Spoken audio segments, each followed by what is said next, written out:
બધા સાંભળો. આજે આપણે અનાજ ઉગાડવાના, શાકભાજી ફળફળાથી બધું કેવી રીતે ઉગે, ફૂલ છોડ કેવી રીતે ઉગે, બરોબર. એનું આવું બિયારણ હોય ને, બરોબર, એને વાવવાથી ઉગે. જમીનની અંદર, કુંડાની અંદર એમાં વાવીએ એને માટી, ખાતર, પાણી આવું બધું અંદર નાખવું પડે.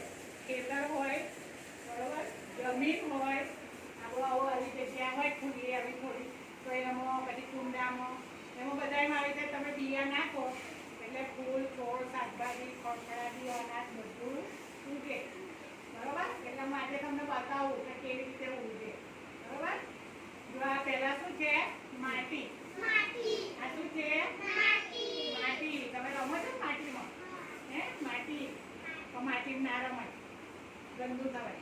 પછી આ છે આપણે ગાય ભેંસ પોદરો કરે ને, બરોબર. ગાય ભેંસ પોદરો કરે ને તો આ એનું છાણ છે. પણ છાણ કેવું લેવાનું? સૂકું, સુકાઈ ગયેલું હોય ને, બરોબર, એવું લેવાનું. લીલું પોદરો નહીં લેવાનું. અને આ બધા બિયા છે, બધી જાતના છે. જો દેખાય છે તમને? બધી જાતના બિયા છે, તુવેર છે, બધી છે. જો બધા ડોયરો આવશે ને, ડોયરો બધા બધું ડોયરોમાં આવે, બરોબર. એટલે જો પહેલા અને આ પાણી, આટલી વસ્તુ આપણે જોઈએ. એટલે જો હું આ માટી નાખી ને, બરોબર, આ ટોપલીમાં આપણે ઉગાડીશું. આમાં ટોપલીમાં પછી અમે થોડુંક ખાતર નાખીએ, બરોબર. પછી આ થોડાક બિયા નાખ્યા. હવે હું થોડું પાણી નાખીશ. શું કરીશ? પાણી બહુ નહીં નાખવાનું. શું કરવાનું? કરવાનું, બરોબર. હવે પાછું હું ફરી માટી નાખીશ, બરોબર.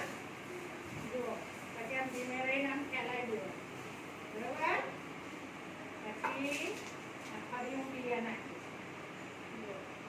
એકદમ ગભરાવાના.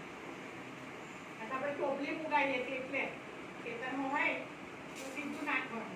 પછી આ પાછું મેં થોડું ખાંડનું ખાતર નાખ્યું, બરોબર. હવે પાછું હું થોડું પાણી છાંટ કરું, બરોબર. અહીં જુઓ પણ મોસમ, અહીં જુઓ,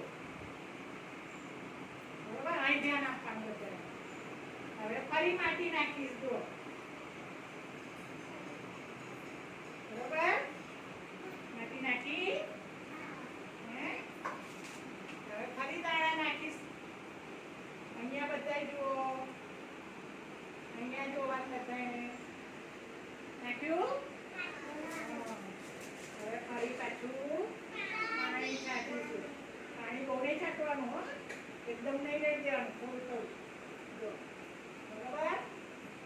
હવે ફરી માટી નાખીશું, બરોબર. માટી.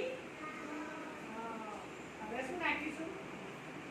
છાણિયું ખાતર. છાણિયું ખાતર નાખ્યું ને, બરોબર. જુઓ, હવે આપણે બિયા નહીં નાખવાના. હવે પાણી છાંટી દેવાનું, બરોબર. આવી રીતે પાણી છાંટી દેવાનું, બરોબર. આપણે વાવી દીધું. શું કર્યું? અનાજ વાવી દીધું. હવે કાલે છે ને ફરિયાની અંદર આપણે પાણી છાંટવું પડશે. આજે નહીં છાંટવું. કાલે તમે ફરી આવશો ને ત્યારે આપણે ફરી પાણી છાંટીશું. એટલે આવી રીતે થોડા 2-4 દિવસ થશે ને પછી ધીમે ધીમે ફળદાર ફૂટશે, તમને દેખાશે. એટલે હું તમને બતાવીશ.